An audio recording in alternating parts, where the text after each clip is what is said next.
ये विष्णुदेव साय जो है वो चीफ मिनिस्टर बन गए हैं छत्तीसगढ़ के। भाजपा ने ये अनाउंसमेंट कर दिया है। तो आज एमपी का भी होने का था लेकिन हुआ नहीं, क्योंकि वहाँ भी पेच फंसा हुआ है और जो आजमाइश चल रही है जबरदस्त तरीके से कि मामा जी को तो खैर मुश्किल लग रहा है, तो फिर किसको बनाएंगे।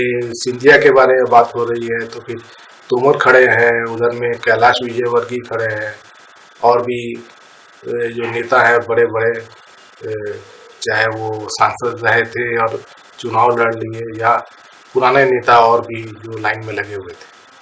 और राजस्थान में तो खैर बहुत मुश्किल है। अभी तो मंगलवार को परसों पहुंचेंगे राजनाथ राजस्थान, वहाँ पे जो विधायक दल से बैठक करेंगे और फिर कौन सबसे ज़्यादा जिसको सपोर्ट मिलने वाला है, तो ये सब बातचीत होगी।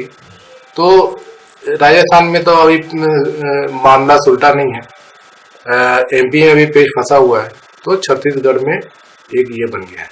तो विष्णुदेव साय जो है वो ट्राइबल है, आदिवासी है। तो इसके पीछे क्या रणनीति है भाजपा की? तो भाजपा जो है, देखिए, जो मोदी जी बोलते हैं कि कोई जाति नहीं होती है, जो गरीब है वो सिर्फ एक गरीब एक जाति होती है, तो इस तरह का बात करते हैं। लेकिन सबसे ज्यादा जाति का खेल तो मोदी जी खेल रहे हैं। खुद जब आए तो बोले कि मैं ओबीसी हूँ, गरीब हूँ, चाय वाला हूँ, और उसके बाद में देखिए किस तरीके से राजनीति खेले। पहले कोविंद को बनाया प्रेसिडेंट, वो दलित हैं। उसके बाद में मुर्मू जी को राष्ट्रपति बनाया, वो आदिवासी हैं। तो उसका पूरा फसल काटी है। अभी ये तो चुनाव हुए तीनों राज्यों में, तो आदिवासी वोट बम्पर मिले भाजपा को। आदिवासी वोट के सहारे ही जीते। अब छत्तीसगढ़ में 29 रिजर्व सीट है आदिवासियों के, उसमें 17 भाजपा जीत गई, जबकि पिछले बार जो मुश्किल से सिर्फ 4 सीट जीत पाई थी और कांग्रेस पूरी जीत गई। तो ये फर्क आया है मुर्मू जी के राष्ट्रपति बनने के बाद। अदरवाइज आदिवासियों के लिए तो कुछ किया नहीं है मोदी जी ने। तो सीएम बना देंगे और उसका भी फसल काटेंगे 2024 के लिए। तो ये जो तैयारी चल रही है सीएम बनाने की 2024 की, तो मध्य प्रदेश में भी ऐसा ही कुछ खेल कर सकते हैं।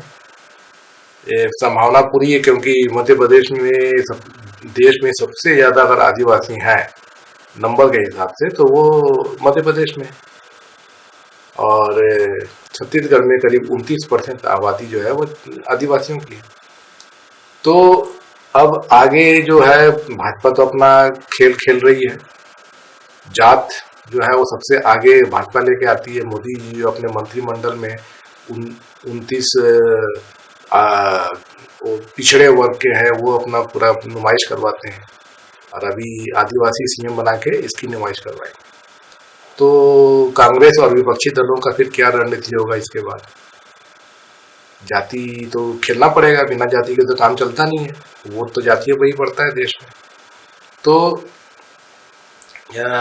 कांग्रेस में मल्लिकार्जुन खड़गे हैं, वो दलित हैं, तो वो एक बड़ा ट्रम्प कार्ड हो सकते हैं दलित वोट के लिए। और ओबीसी की बात जो विपक्ष है बहुत जोर से उठा रही है, और जातिगत जनगणना की बात करी, लेकिन प्रभाव तो खैर तीन राज्यों छत्तीसगढ़, मध्य प्रदेश और राजस्थान में नहीं पड़ा इसका। उसकी वजह कुछ और है, लेकिन पिछड़ों का जो खेल है वो ज़्यादा जो है यूपी और बिहार, सबसे ज़्यादा यहाँ पर फर्क पड़ता है। तो अब क्या रणनीति होगी, क्योंकि बिहार में जो बड़े खिलाड़ी हैं लालू यादव, तेजस्वी यादव और जेडीयू के जो चीफ मिनिस्टर है नीतीश कुमार, तो वो बड़े चेहरा है। लेकिन सबसे बड़ा चेहरा जो ओबीसी में वो तो मोदी जी है देश में। भले ही वो फर्जी है लेकिन तभी भी लोग मान रहे हैं उनको ओबीसी नेता। तो ये चीज है। तो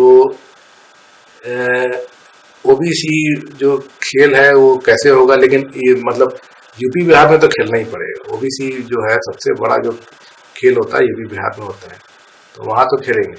और बाकी जो देश में जगह है तो वहाँ पे कैसे निपटेंगे।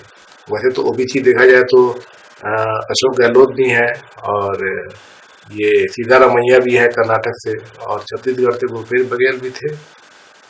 तो ओबीसी का जो खेल है तो उसमें ये सब भी बड़े नेता हैं। अब दलितों में मल्लिकार्जुन खड़गे हो गए, और दूसरे बड़े नेता दलितों में कांग्रेस में तो और बड़ा नेता कोई दलित का नहीं है, और विपक्ष में जरूर मिल जाएंगे दो चार।